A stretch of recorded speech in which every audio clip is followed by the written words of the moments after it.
নমস্কার বন্ধুরা, সনাতনী আয়নায় আপনাদের সকলকে স্বাগতম। আশা করি ভগবানের কৃপায় সবাই ভালো আছেন। জয় শিবশক্তির জয়। আজ আমরা এমন এক প্রশ্নের গভীরে যাব যেখানে যে প্রশ্নের গভীরে মানুষ যুগ যুগ ধরে নানানভাবে বিভ্রান্তি ছড়াচ্ছে, যে প্রশ্ন যুগ যুগ ধরে মানুষের মনে আলোড়ন তুলেছে,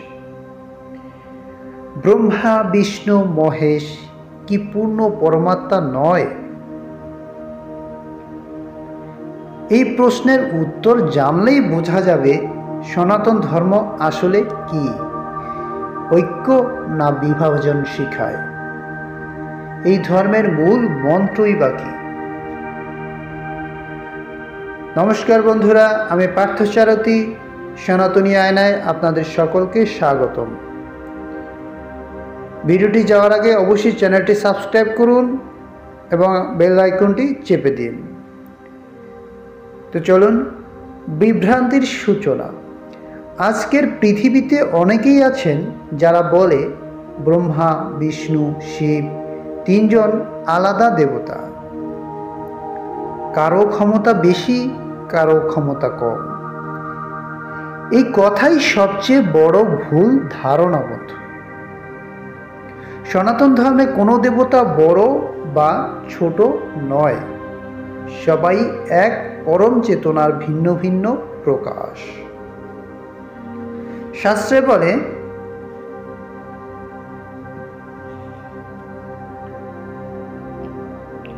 একাং সত্যং বিপ্রা বহুধা বদন্তি,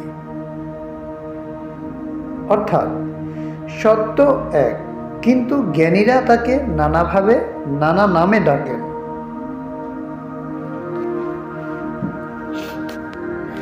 ত্রিমূর্তির জন্মতত্ত্ব। ব্রহ্মা বিষ্ণু ও মহেশ এই তিন রূপ একই চেতনার প্রকাশ। ব্রহ্মা সৃষ্টি করেন, বিষ্ণু পালন করেন, মহেশ শিবরূপী সংহার করে নতুন সূচনা করে। যেমন তিনটি দিক মিলে একটি সম্পূর্ণ ত্রিভুজ হয়, তেমনি এই তিন শক্তি মিলেই সৃষ্টির পরিপূর্ণ চক্র সম্পন্ন করে। এরা তিনজন আলাদা নন, বরং একই শক্তির তিনটি কর্মরূপ। পরমাত্মার তত্ত্ব বা পূর্ণ পরমাত্মার তত্ত্ব, যিনি এই তিন শক্তির উৎস, যিনি সৃষ্টির আগে, সৃষ্টির পরে এবং সৃষ্টির মধ্যে বিরাজ করেন, তিনি পূর্ণ পরমাত্মা। ভগবদ্গীতায় বলা হয়েছে আহম সর্বস্ব প্রভাব, অর্থাৎ আমি সমস্ত সৃষ্টির উৎস। এই পূর্ণ চেতনা একেই পরম ব্রহ্ম, শিব, নারায়ণ বা পরমাত্মা বলে ডাকা হয়। তিনি এক, যার থেকে সব রূপের জন্ম। যেমন সূর্য এক, কিন্তু আলো, তাপ ও শক্তি তার তিন বিকিরণ। তেমনি পরমাত্মা এক, কিন্তু প্রকাশ পেয়েছেন সৃষ্টি, পালন ও সংহার এই তিন রূপে। শিবতত্ত্ব ও ঐক্যের সত্য। শিব শব্দ অর্থ হল মঙ্গল, চিরসত্য, চিরশুদ্ধ, চির অবিনশ্বর। শিব কোনো ব্যক্তি নন, তিনি এক চেতনা, যিনি প্রতিটি জীবের অন্তরে বিরাজ করেন।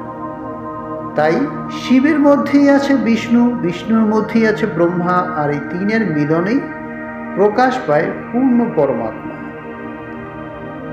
ইয়ো মা মে ধ্যায়তি নিত্যস্য নিতস্য স যোগী পরম মত, যে সর্বদা সেই এক পরম চেতনার ধ্যানে থাকে, সেই সত্যযোগী, সেই প্রকৃত সনাতনী। সনাতনী চেতনার ঐক্য। বন্ধু, সনাতন ধর্ম কখনো বিভাজন শেখায় না, এটি বলে সব পথই এক আলোয় মিশে যায়। যে শিবকে ভালোবাসে সে শিবেই পরমাত্মাকে খুঁজে।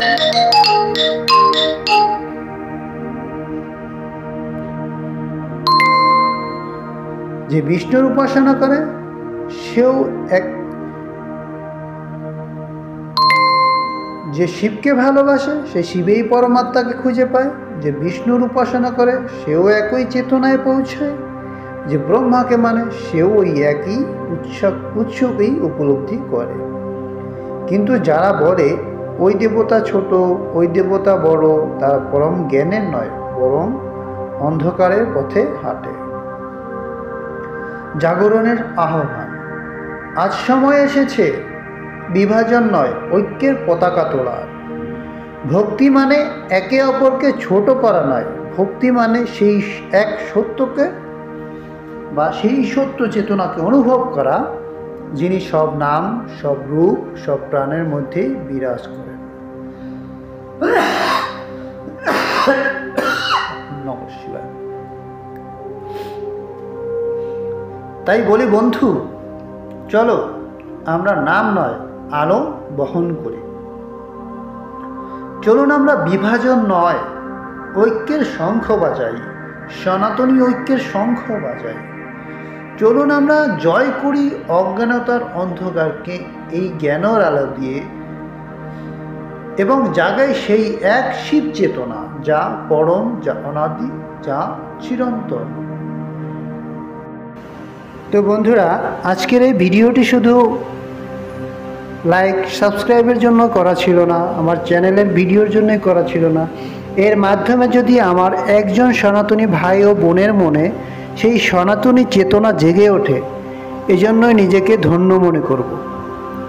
তো চলুন বন্ধুরা, আজকেই শপথ নেই সনাতন ধর্মে ভেদাভেদ না করে একই ঐক্যে আমরা সনাতন ধর্মকে ধরে রাখি, গড়ে রাখি সেই সনাতনী ঐতিহ্য, সেই চেতনা যা আমাদের বেদ, উপনিষদ এবং পৌরাণিক শাস্ত্রে বর্ণিত আছে। ভগবান আছেন, তিনি আমাদের হৃদয়ে আছেন, অন্তরে আছেন, অন্তরে থাকবেন। এই চেতনায় যেন কেউ ফাটল না ধরাতে পারে, এই চেতনার মধ্যে কেউ যাতে ঘুম না ধরাতে পারে, আজ এই প্রতিজ্ঞায় আমরা সবাই প্রতিজ্ঞাবদ্ধ হই। ভালো লাগলে চ্যানেলটি অবশ্যই সাবস্ক্রাইব করে পাশে থাকবেন, এবং সনাতনী আয়নায় সনাতনী জ্ঞানের জন্য আমাদের এই চ্যানেলটিকে আপনারাই এগিয়ে নিয়ে যাবেন। ধন্যবাদ। আবারও দেখা হবে পরবর্তী কোনো এপিসোডে সনাতনী আয়নার নতুন কোনো সনাতনী জ্ঞান নিয়ে। ততক্ষণ পর্যন্ত ভালো থাকবেন। জয় রাধে রাধে, জয় শিবশক্তি, জয় জয় শ্রীকৃষ্ণ।